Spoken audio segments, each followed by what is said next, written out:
Temanku adalah pengrajin cenderamata dari barang-barang bekas. Ingin tahu lebih lanjut tentang pekerjaan itu? Mari kita pelajari bersama-sama. Pekerjaan ibuku adalah pengrajin cenderamata. Barang yang diciptakannya sangatlah unik karena dibuat dari barang-barang bekas. Cenderamata yang dihasilkan oleh ibuku adalah tempat tisu dan gantungan kunci. Memanfaatkan barang-barang bekas menjadi sesuatu yang bernilai merupakan pekerjaan yang mulia. Di samping dapat mendatangkan uang, juga dapat menjaga lingkungan dari pencemaran yang berdampak buruk bagi kehidupan. Nah, ini tadi ibu dari temannya Edo yang bekerja sebagai pengrajin cenderamata. Nah, di sini Kak Citra beri contoh gambar-gambar dari barang bekas yang diubah menjadi suatu barang yang berfungsi lagi. Misalnya ini ada dari tutup botol ya. Tutup botol itu dijadikan apa? Tempat tisu seperti ini. Lalu ada dari kertas ya, dijadikan tempat tisu juga. Nah, apakah adik-adik tahu ini dari apa? Ini juga dari tutup botol loh di dalamnya, lalu dihias seperti ini. Bagus sekali ya. Apa produk yang dihasilkan oleh ibu tersebut adik-adik? Ya, ibu tersebut menghasilkan cenderamata dari barang bekas. Lalu, mengapa kita perlu memanfaatkan barang bekas? Ya, untuk mengurangi pencemaran lingkungan karena sampah itu bisa didaur ulang adik-adik, dan untuk menghemat sumber daya alam yang ada.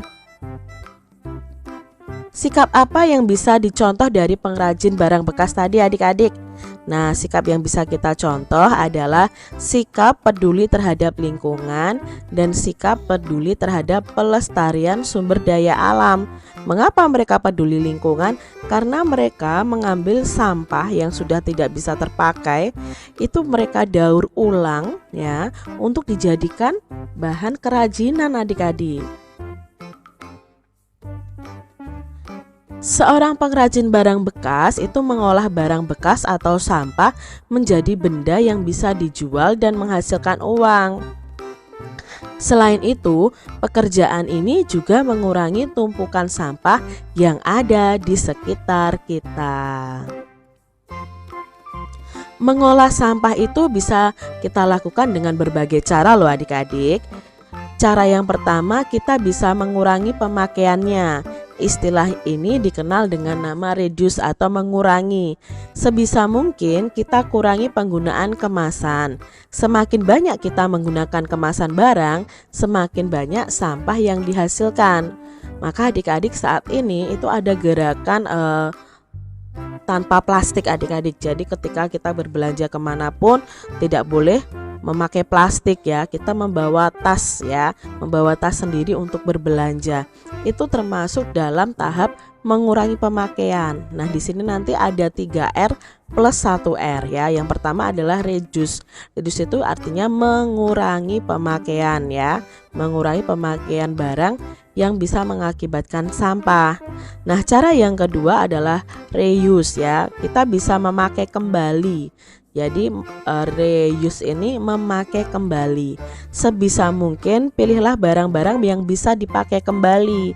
Hindari pemakaian barang-barang yang disposable atau sekali pakai. Hal itu dapat memperpanjang waktu pemakaian barang sebelum ia menjadi sampah. Jadi seperti plastik ya. Plastik itu kan kadang sekali pakai adik-adik.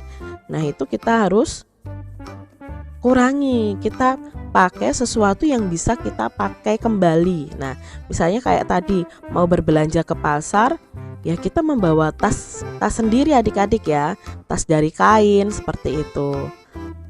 Lalu cara yang ketiga adalah mendaur ulang. Nah, istilah ini dikenal dengan recycle. Nah, recycle itu mendaur ulang. Sebisa mungkin barang-barang yang sudah tidak berguna lagi itu bisa didaur ulang. Tidak semua barang bisa didaur ulang. Namun saat ini sudah banyak industri yang memanfaatkan sampah menjadi barang lain. Termasuk dalam kerajinan tangan tadi ya. Itu sebenarnya awalnya sampah tapi diubah menjadi barang yang lain ya, yang bermanfaat. Nah, cara yang keempat itu R yang keempat adik-adik ya. Tadi 3R ditambah 1R. Kita bisa mengganti ulang. Istilah ini dikenal dengan replace atau mengganti. Nah, teliti barang yang kita pakai sehari-hari. Gantilah barang-barang yang hanya bisa dipakai sekali dengan barang yang lebih tahan lama. Telitilah agar kita hanya memakai barang-barang yang lebih ramah lingkungan. Misalnya ganti kantong kresek atau kantong plastik kita dengan keranjang bila berbelanja.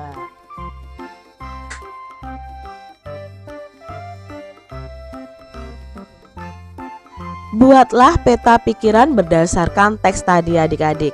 Nah, peta pikiran mengolah sampah. Tadi mengolah sampah itu ada 4 cara ya, yaitu reduce atau mengurangi, reuse memakai kembali, recycle itu mendaur ulang, dan replace itu mengganti. Tuliskan sebanyak-banyaknya nih adik-adik, atau sebutkan sebanyak-banyaknya kegiatan yang bisa kamu lakukan untuk memanfaatkan sampah. Nah, di sini Kak Citra punya beberapa cara untuk memanfaatkan sampah ya adik-adik ya. Nah, dari gambar ini kalian pasti tahu. Yang pertama, pembuatan kertas daur ulang. Nah, kertas itu yang sudah terpakai ternyata bisa didaur ulang untuk menghasilkan kertas yang baru. Tapi prosesnya memang tidak gampang adik-adik. Lalu pembuatan kerajinan dari koran bekas. Nah, ini juga dari koran bekas ya adik-adik ya, dibuat tempat tisu. Lalu kerajinan dari kaleng bekas atau gelas. Nah, seperti itu. Lalu ada pembuatan makan ternak. Nah, pembuatan makan ternak ini dari sampah apa Kak Citra? Sampah sisa makanan adik-adik. Ya, sisa makanan kita kumpulkan, itu kita olah menjadi makanan ternak, itu juga bisa adik-adik. Lalu pembuatan kompos ya. Pembuatan kompos, pembuatan gas metan, membuat bank sampah. Nah, saat ini sedang digalakkan banyak sekali tempat-tempat yang mengumpulkan sampah. Ya, mengumpulkan sampah untuk diapa? Untuk mereka daur ulang. Nah, kegiatan mereka mengumpulkan sampah itu disebut dengan bank sampah. Pembuatan kerajinan topeng dari kertas bekas itu juga bisa. Lalu kita melakukan 4R tadi ya. Ada mengurangi, memakai kembali, mendaur ulang, dan mengganti. Nah, itu tadi cara-cara kita memanfaatkan barang bekas menjadi barang yang berguna lagi ya.